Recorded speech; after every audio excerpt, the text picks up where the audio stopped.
물론 각 직분들은 사람들의 판단으로 정하지만 하나님의 교회를 위한 직분이므로 하나님께서 이렇게 내려주시는 것입니다. 여러분도 그렇게 생각하시나요? 네. 그런 직분들이 왜 필요할까요?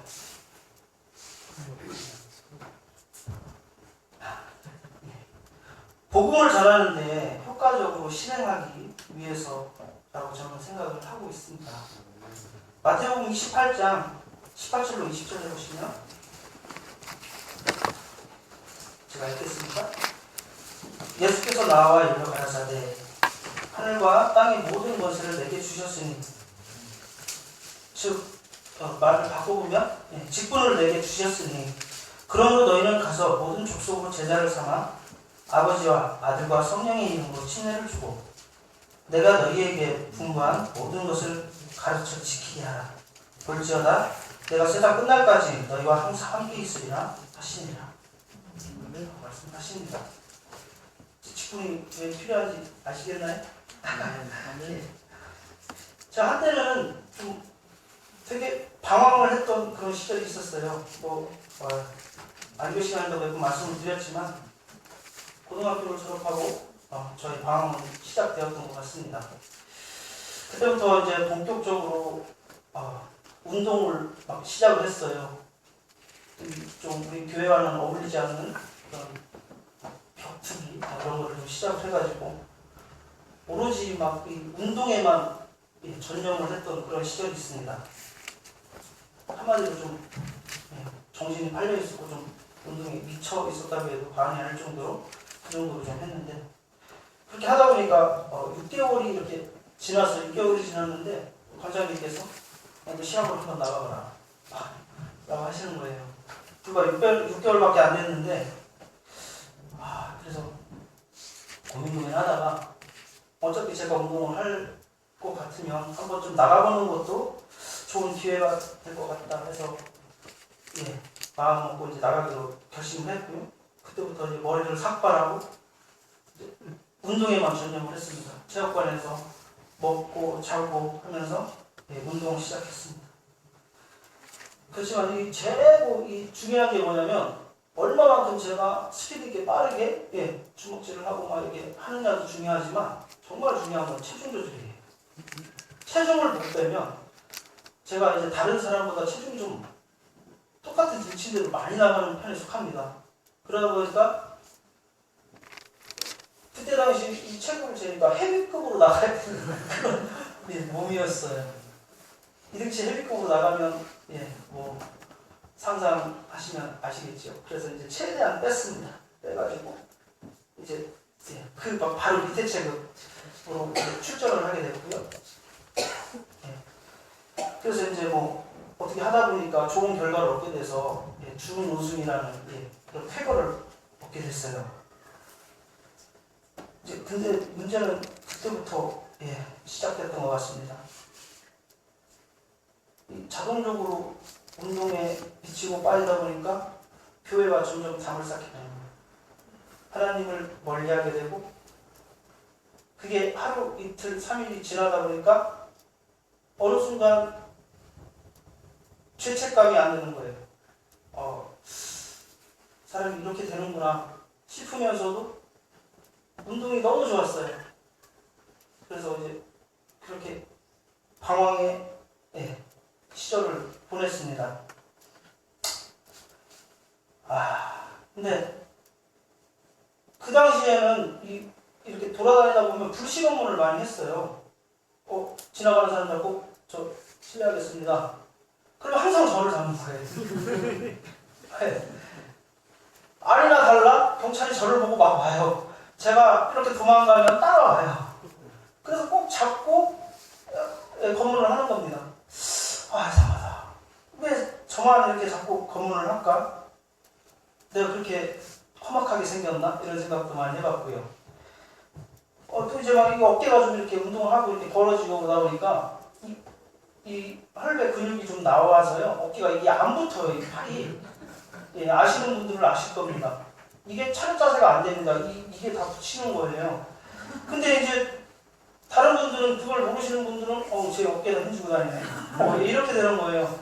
저 앞에서 한 대여섯 명 이렇게 걸어오잖아요. 그러면은요 길이 갈라져요. 홍해 바다 갈라지듯이 갈라집니다. 제가 그냥 그렇게 걸어갈 뿐인데 그랬던 적이 한두 번이 아니었었어요. 얼마나 당혹스러운지 모릅니다. 경험해 보신 분들은 알지 모르시겠지만 정말 당혹스럽습니다. 제 인상이 그렇게 억울하게 생겼나요? 한번 질문을 던져보고 싶습니다. 예. 어쨌든 그렇게 억울한 인상을 주었던 제가 우리 허 집사님을 만나면서 순한 양이 되었습니다. 그렇게 데이트를 즐기면서 자연스럽게 교회도 다시 나가게 되고 이제 한 4, 5년 동안 방황했던 저의 모든 것들을 이제 중지부를 찍고 안산에서 이제 우리 아름다운 허집사님을 만나기 위해서 물론 허집사님이 더 많이 올라왔습니다. 데이트를 즐기기 위해서 올라오게 했는데 이제 저도 이제 가끔 내려왔거든요. 막 내려오고 있었는데 저도 모르게 천미가 막 나오는 거예요. 입에서. 글쎄 왜 그랬을까요? 참이가 막 나오는데 이렇게 옆에를 보니까 아무도 없어요. 저밖에 없잖아요. 제가 운전을 하니까 아무도 없어요. 눈치 볼 것도 없고 또 요즘 소위 아이들이 말하는 또 쪽팔릴 것도 없고 신나게 노래를 부르면서 이렇게 내려왔습니다. 근데 갑자기 가슴 속에서 이 주먹만한 뭔가 확 올라오는 거예요. 올라오더니 뭉클해지더라고요. 그러더니 이제 막 북받쳐 오르기 시작하는 거예요. 이 가슴에서. 언제 울어봤는지 솔직히 저는 그때 당시까지는 기억이 안 나요. 정말 언제 울어봤는지 기억도 안 났었는데 어느 순간 뜨거운 눈물이 막 흐르고 있더라고요. 속이 뻥 뚫리는 뚜껑으로 화장실 막 뚫는 그런 것처럼 막 뻥 뚫리는 그런 기분이 들었습니다. 그래서 또 마찬가지 누가 보는 사람도 없고 쪽팔릴 것도 없고 신나게 또 울었어요. 얼마나 또 감사하고 기쁘고 즐거웠던지 그때를 지금도 저는 잊을 수가 없습니다. 선생님들 저의 그런 모습을 한번 상상해 보세요. 등치는 커다란 놈이 노래 부르다가 울다가 웃다가 또 노래 부르다가 울다가 웃다가 그러면서 천안까지 내려오게 되는데 소위 말하는 울다가 웃으면 어떻게 된다고 하더라고요. 참 속이 정말 시원했던 그런 기억이 납니다. 그렇게 이제 결혼에 제가 꼬리를 하게 되었고요. 우리 마님의 등살을 못 이겨서 제가 이제 천안으로 다 접고 이제 천안으로 제가 이렇게 오게 되었습니다. 결혼을 하고요. 그래서 우리 성덕교회를 섬기게 되었습니다. 정말 하나님의 은혜라고 아직도 저는 믿고 생각하고 있습니다. 그때 이제 운동을 하면서 배웠던 스포츠 마사지, 정말 열심히 배웠습니다. 스포츠 마사지를 배웠고요. 또 이제 저희 교회를 섬기면서 배운 발 마사지 정말 큰 도움이 되었습니다. 그리고 또 우리 목사님을 통해서 밸런스 테크닉 요법을 또 배우게 되었고요. 그런 마사지들을 통해서 지금까지 제가 이렇게 봉사를 하고 있고 마음에 또 평안함을 얻고 있습니다. 정말 또 엊그저께 기쁜 소식을 하나 들었어요. 천흥리에 사시는 어르신이 한 분 계십니다. 박대일 어르신이라고 계신데 전에 계시던 전도사님하고 같이 이제 제가 마사지를 몇 번 다녔어요. 처음에는 되게 어색해 하시더니 또 이제 제가 이렇게 반갑게 맞이하고 또 정성껏 마사지를 해드리고 그러니까 너무 좋아하시고 다음에 언제 오시냐고 이제 막 계속 물어보시고 막 이러시는 거예요. 그래서 다음에 언제 오겠습니다. 그래서 몇 번 해드리지도 않았는데 그분의 이제 심령에 변화가 생겨서 우리 목사님께서 저한테 메시지를 보내셨더라고요. 그 어르신이 교회에 나오고 싶어 하신다고. 그런 메시지를 들었을 때 이거는 정말 저의 능력이 아니구나. 우리 하나님의 능력으로 저에게 이런 큰 영광을 주시고 기쁨을 주시는구나 라는 생각을 했습니다. 어르신들과 있으면 희한하게 이상하게 말이 막 술술 나와요. 맞추면 되게 없거든요 제가.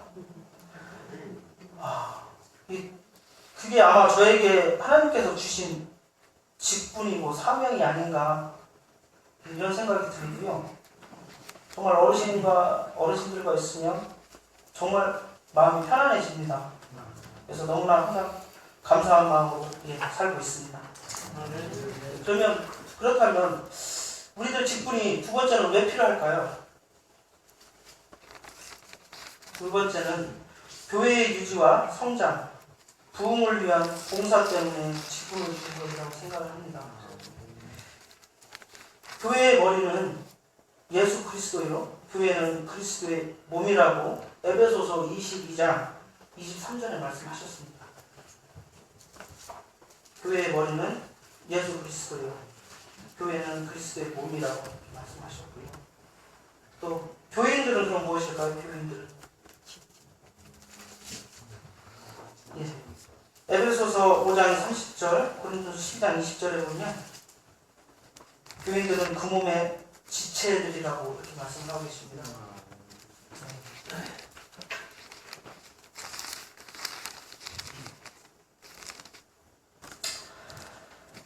그러므로 지체들은 몸에 붙어 있어야 한다라고 말씀을 하고 계십니다. 교회는 한 지체로서 조직되어야 합니다. 고린도전서 12장 12절로 27절 보시면요, 너희는 그리스도의 몸이요 지체의 각 부분이라 라고 이렇게 말씀하고 계십니다. 우리의 몸과 우리에게 주어진 직분은 예수님의 지체 각 부분인 것입니다.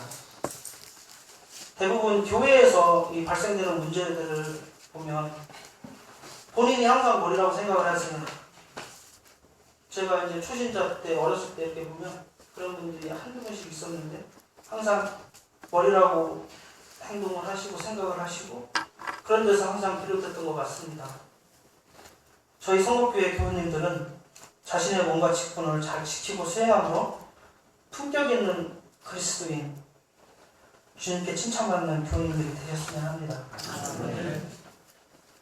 저희 구호봉사부는요, 지역사회를 섬기는 재림송도라는 주제를 표로 삼고 활동을 하고 있습니다.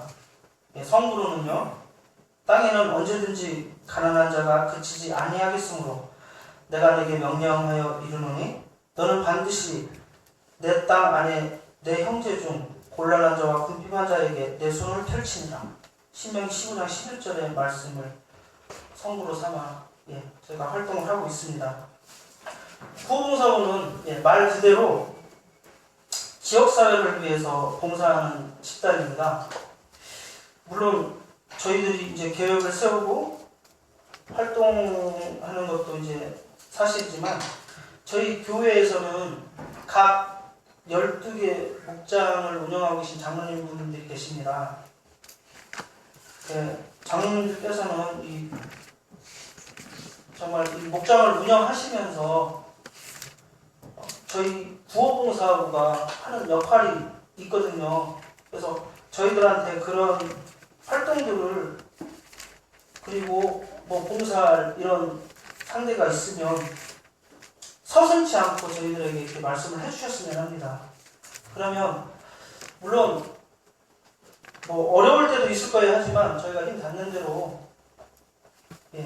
저희 직분을 충실하게 하기 위해서 좀 도와드리고 하겠습니다. 그러니까 우리 장로님께서는 저희들을 잘 활용하셔서 정말 이 구호봉사부를 잘 활용하셔서 이렇게 전도하는 일에 매진하시고 이렇게 하셨으면 좋겠습니다. 그리고 또 물론 저희들도 우리 장로님들한테 간청할 때가 있을 것입니다. 그럴 때마다 너그러이 받아주시고 응해주셨으면 감사하겠습니다. 봉사를 위해 우리 자신을 정말 주님께 바쳐야 합니다. 우리에게 주어진 기회들을 잘 활용해서 가까운 이웃을 방문하고요. 사랑과 친절로 그들의 마음에 접근해야 합니다.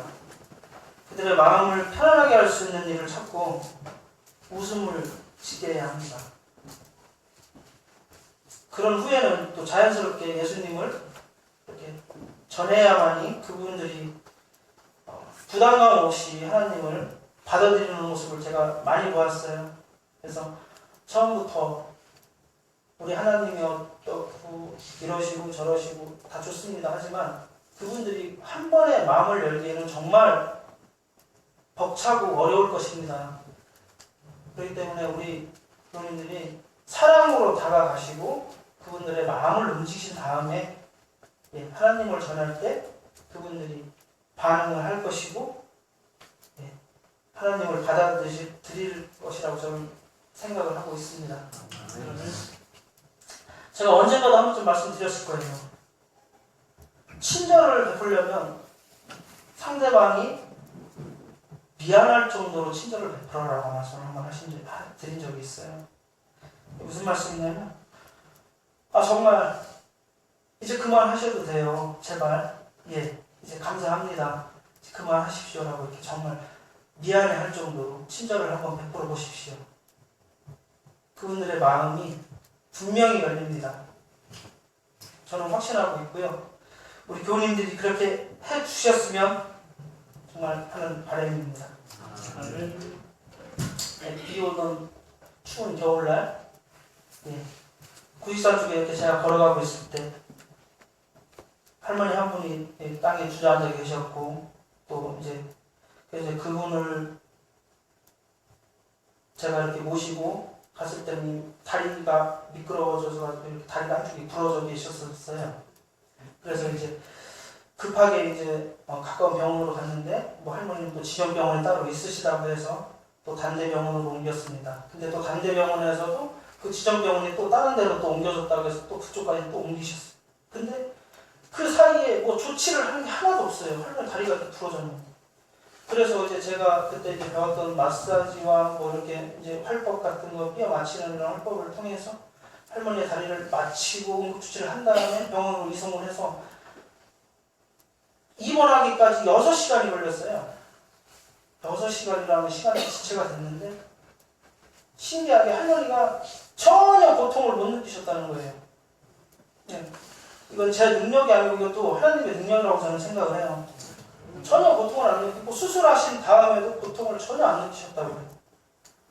그러나서 이제 몇 개월이 지나고 할머니한테 전화가 왔어요. 놀러 와라. 나 어떠다 할머니인데 좀 놀러 와라. 그래가지고 할머니 죄송해요. 그동안 못 찾아뵀네요. 이제 하고 이제 어떻게 연락을 통해서 할머니한테 이렇게 찾아뵙고 같이 인사드리고 이렇게 이제 대화를 나누면서 할머니랑 좀 친해졌어요. 근데 할머니께서 갑자기 그런 말씀을 하시는 거예요, 저에게. 혹시 교회 다니냐고 저한테 물으시더라고요. 할머니, 저 교회 다니고 있습니다. 그러면 혹시 안식일교회 다니냐고 이렇게 물어보는 거예요, 저한테. 좀 깜짝 놀랐어요. 그래서, 어떻게 그렇게 아시냐고. 저 할머니한테 교회 다닌다는 말도, 안식일교회라는 말도 한 번도 한 적이 없는데 어떻게 아시냐고 그랬더니 할머니께서 안식일 교인들은 정말 아름다운 성품을 가졌다고 하시는 거예요. 예. 안식일 교인들은 눈빛이 틀리고 하는 행동이 틀리다라고 하는 거예요. 그래서 정말 하나님한테 그때 감사했던 게, 내가 안식일 교인으로 보이는구나. 네. 예.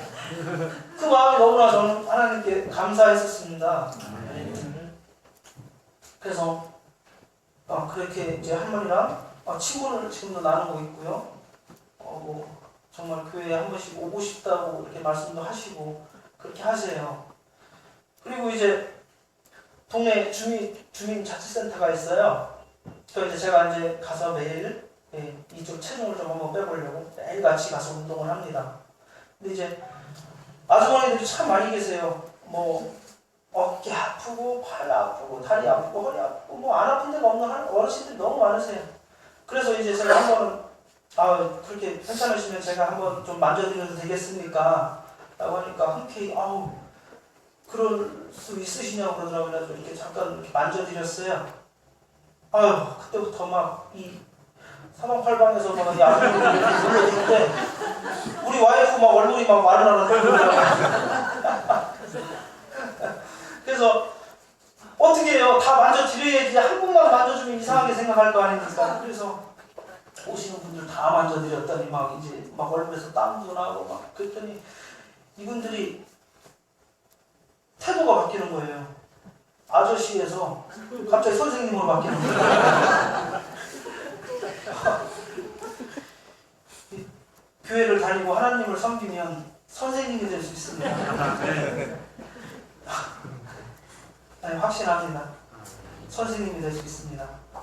정말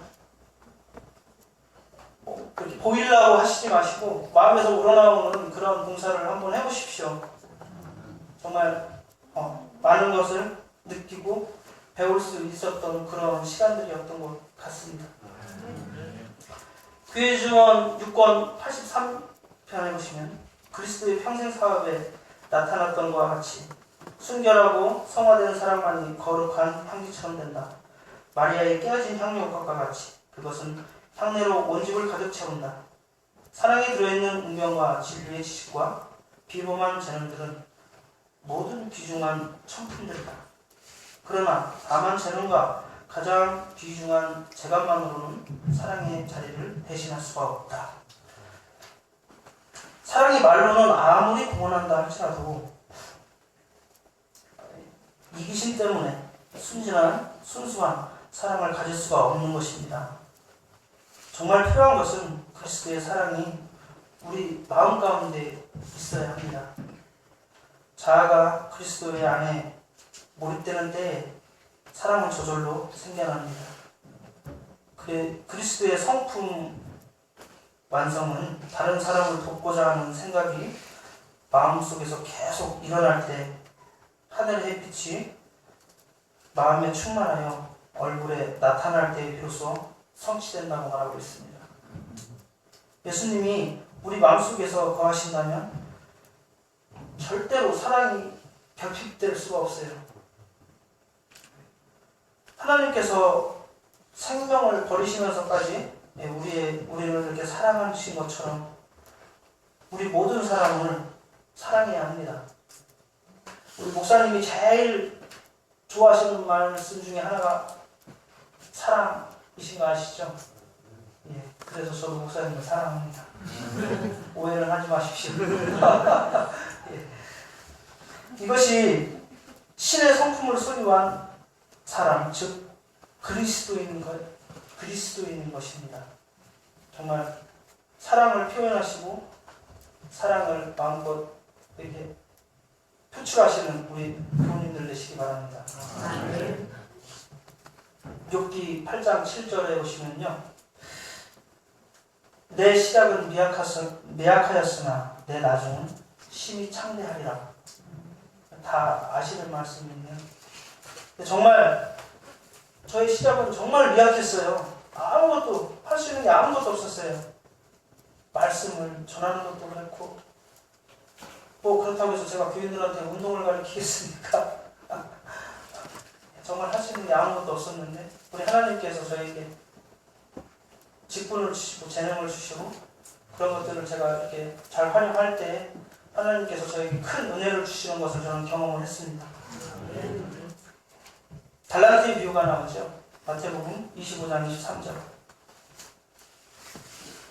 정말 5달란트 받았던 그 종은 하나님께 칭찬을 받습니다. 잘하였도다 충성된 종아, 내가 작은 일에 충성하였음에 내가 많은 것으로 내게 맡기리니 내 주인의 즐거움에 참여할지어다. 하지만 또 게으른 종이 있었죠. 하나님께 꾸중을 듣습니다. 악하고 게으른 종아 라고 표현을 하십니다. 그리고 30절에 이 무익한 종을 바깥 어두운 데로 내어 쫓으라. 거기서 슬피 울며 이를 갈미 있으리라 하니라.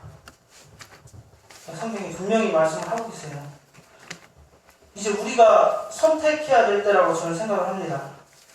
우리에게 주어진 직분들을, 우리의 재능들을 정말 잘 발휘할 것인지, 아니면 땅에 그냥 묻어두었다가 악한 종이 될 것인지. 우리에게 주 예수 그리스도라는 든든한 백이 있습니다. 여러분, 혹시 여러분 곁에 저처럼 이렇게 든든한 보디가드가 한 명 있다면 여러분들은 어떻겠어요? 별로이신가요? 목사님은 밝게 웃으시는데. 예. 든든한 백이, 보디가드가 한 명 있다면 여러분들 어깨도 좀 무거워, 좀 어깨 힘도 좀 들어가고 할 것입니다. 그렇지 않은가요? 그래요. 예. 우리에겐 우리를 만드시고 이 세상을 창조하신 만왕의 왕이신 예수님이 계십니다. 정말 든든한 백이 우리 곁에 있습니다. 여러분들 믿으시나요? 네. 든든한 백이 계십니다. 여러분들 마음만 먹으면 얼마든지 어떤 일이든지 할 수가 있어요. 왜요? 옆에 계시기 때문에. 마음 먹고 실천해 보십시오. 분명히 이룰 수 있습니다. 우리 시작은 정말 미약하였으나 정말 끝은 창대해질 것입니다. 주님의 그런 약속을 한번 믿어보십시오.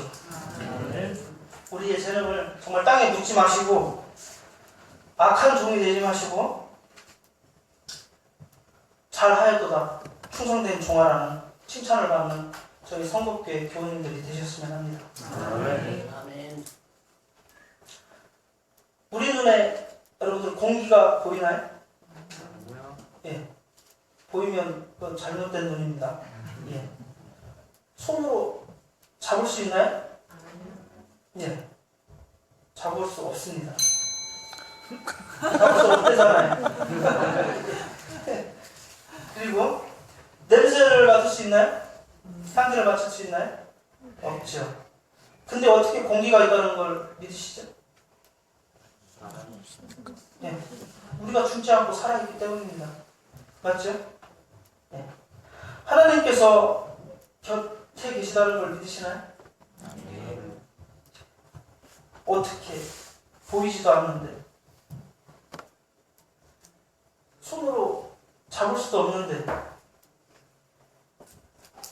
예수님의 향기를 맡을 수도 없는데 맡아보신 적 있으신가요? 예수님의 향기가 있다면 그 향기를 아마 향수로 이렇게 만들어서 팔면 아마 떼부자가 될 것 같아요. 예, 그런 생각도 한번 해봤거든요. 맡을 수도 없습니다. 그런데 예수님이 계신 걸 어떻게 알 수가 있을까요? 우리가 살아있기 때문입니다. 그분이 생명의 주님이시기 때문입니다. 정말 우리가 살아 움직일 수 있음에 감사하시기 바랍니다. 아멘. 자리에 이 자리에 앉아 있을 수 있으면 감사하시기 바랍니다. 또 저희에게 시련이 있으면 감사하시기 바랍니다. 천국이 우리 것이네 감사하시기 바랍니다. 예수님이 보고 싶으시죠? 네. 보고 싶으시죠? 네. 네. 기도 한번 해보세요. 저는 전에도 몇 번 언급드렸지만 예수님을 보았습니다. 어떻게 보았냐고요? 예, 재림연수원에 가서 예수님, 정말 예수님의 형상이라도 한번 보여주십시오. 저는 뵙고 싶습니다. 예수님을 못 믿어서가 아니고요. 정말 뵙고 싶습니다. 보여주십시오. 기도했어요. 다른 기도 제목이 없었어요. 그거 하나만 기도를 했습니다. 첫날, 둘째 날, 셋째 날. 뭐 반응이 없어요. 포기할까?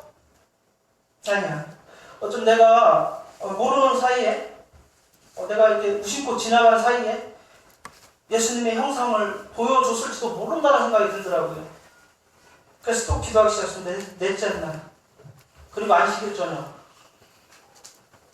간곡히 기도를 올리고 이제 마지막 날 돼서 잠자리에 들었습니다. 근데 이제 꿈에 전에도 한번 말씀드렸죠. 큰 사과나무를 하나 봤어요.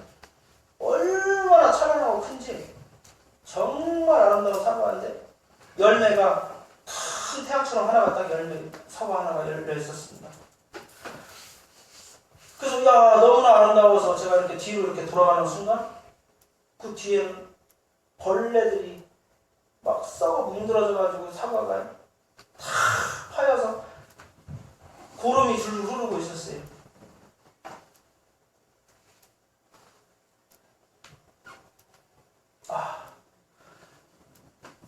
이게 예수님의 형상이구나. 이 못난 이놈 때문에 예수님이 찬란하지만 썩어 뭉들어져 계시는구나 발견했어. 우리 주님 그만 아프게 해야겠죠. 예. 우리의 귀중한 자식들이 빗나가고 곁길로 한번 간다고 한번 생각해 보십시오. 여러분 심정 어떨까요? 우리 시완이가 규진이가 도일이가 은비가 자연이가 예이가 우리 아이들이 빗나가고 있어요. 우리 세림이가 여러분 어떠실 것 같아요? 찢어지죠? 그죠? 네. 저는 보았어요. 찢어지다 못해 이 썩어 뭉들어진 하나님의 형상을. 이 부모님의 이 앓던 속병이 낫듯이, 그죠? 작은 일에 충실함으로 이 썩어가는 우리 그리스도의 이 병을 좀 고쳐드리는 우리 성도님들이 되셨으면 합니다. 자, 이제 이렇게 열심히 다해서 이제 헌신을 하고 봉사를 해서 이제 그들을 전도했으면 이제 저희가 무엇을 해야 할까요?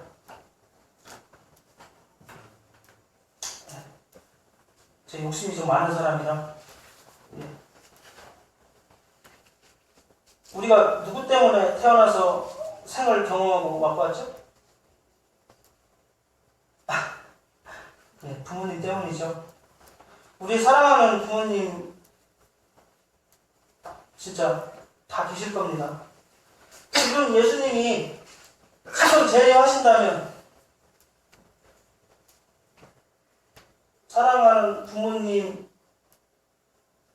남겨두고 하늘에 가실 수 있는 자신 있는 사람은 손 한번. 사랑하는 자식 두고 갈 수 있는 분 손 한번. 나는 그래도 갈 수 있다, 가야겠다. 박명욱 집사님 손 드는 줄 알고 깜짝 놀랐습니다. 예.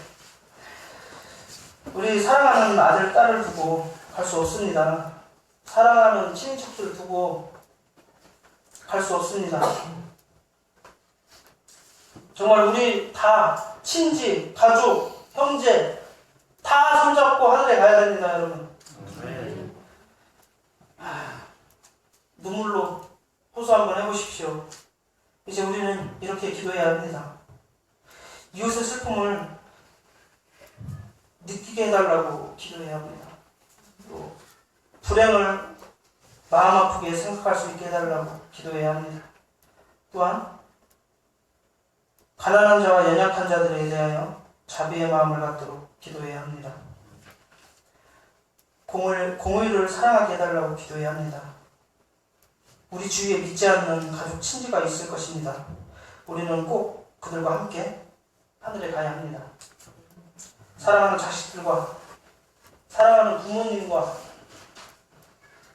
사랑하는 친지들과 꼭 같이 가야 합니다.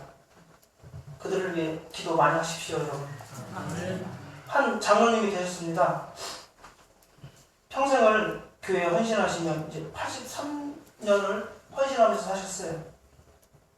근데 그에게 며느리가 하나 있었어요. 며느리가 있었는데 시집 와서 얼마 지나지 않아서 불치병에 걸리게 됩니다. 생을 마감하기 전 그는 아들을 하나 낳았어요. 아들을 낳았고 온 가족이 모인 자리에서 그 핏덩어리, 그 피부칩을 곁에 안고 그 며느리가 아버지한테 부탁을 합니다. 아버님, 저 죽기 전에 참회 하나만 하고 싶어요. 죄송하지만 415장 연주 한 번만 해주시오. 집사님, 참이 415장 같이 1절만 한번 푸시겠습니다.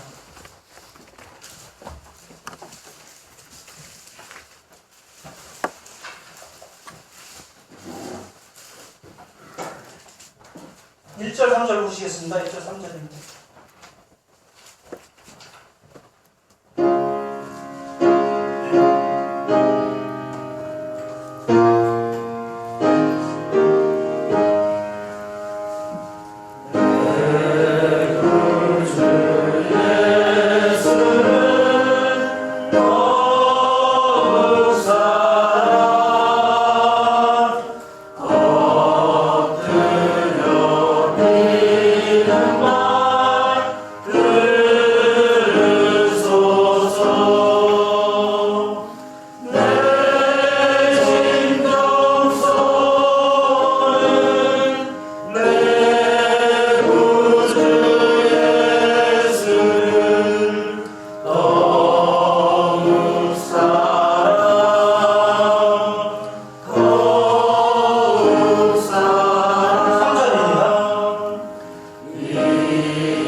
그 가족들 눈가에 눈물이 흐르기 시작합니다. 그리고 그 며느리는 끝내 눈을 감습니다.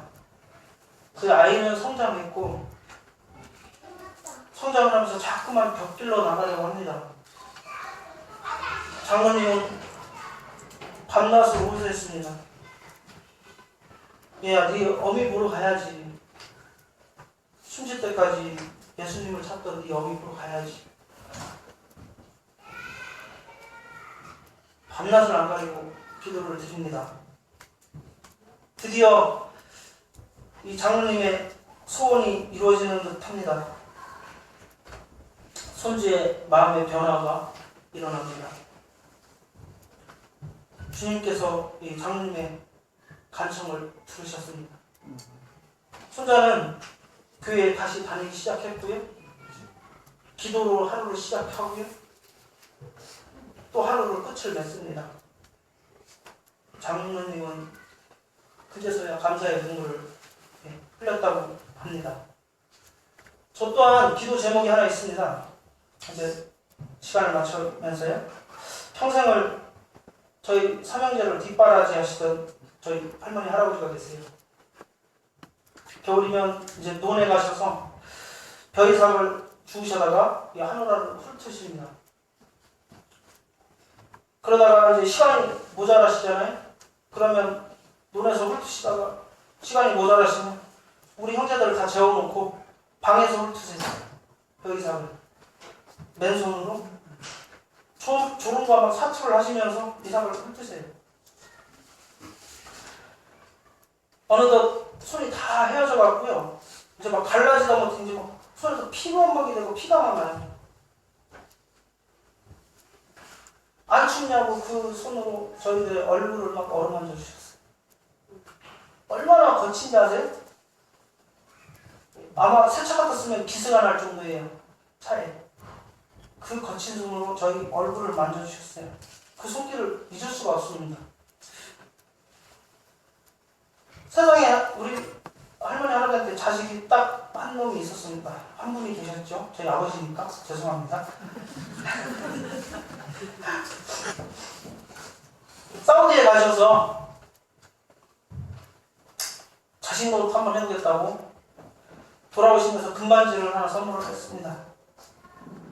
우리 할머니 가락지 하나 끼고 얼마나 기뻐갖고 막 동네방네 막 어린아이처럼 돌아다니면서 자랑자랑을 하고 다니셨어요.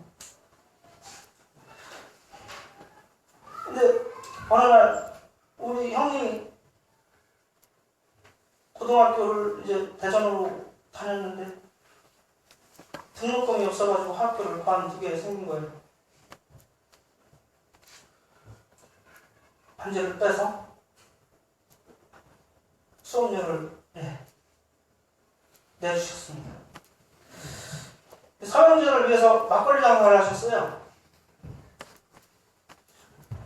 뭐 손님과 막 실랑이를 막 하다가 손님한테 뺨을 맞았는데 뒤쪽에 한쪽이 맞아서 고막이 터졌어요. 그때부터 고름이 나오기 시작해가지고 하루에도 수십 차례 고름을 파냅니다. 병원 한번 못 갔어요. 연봉으로 얼마나 근지럽고 가렵고 고통스럽겠어요. 맨날 팝니다. 그 애지중지하게 이 쌈짓돈을 모으셔서 저희들 학비를 대주셨습니다. 저희 할아버지는 70세가 넘어서까지 품앗이를 다니셨어요. 품앗이가 뭔지 아시죠? 지금은 돌아가시고 안 계십니다.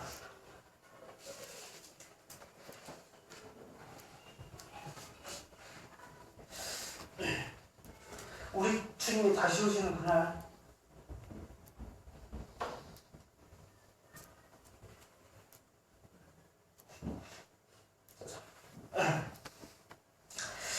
제가 만약에 하늘에 갈 수 있다면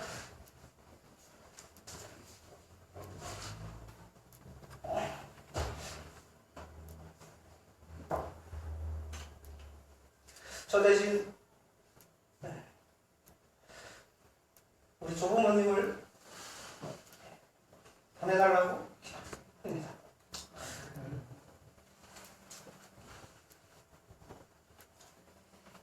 우리 사랑하는 자식들 꼭 데리고 우리 교우님들 하늘에 갔으면 좋겠습니다. 말씀을 드리겠습니다.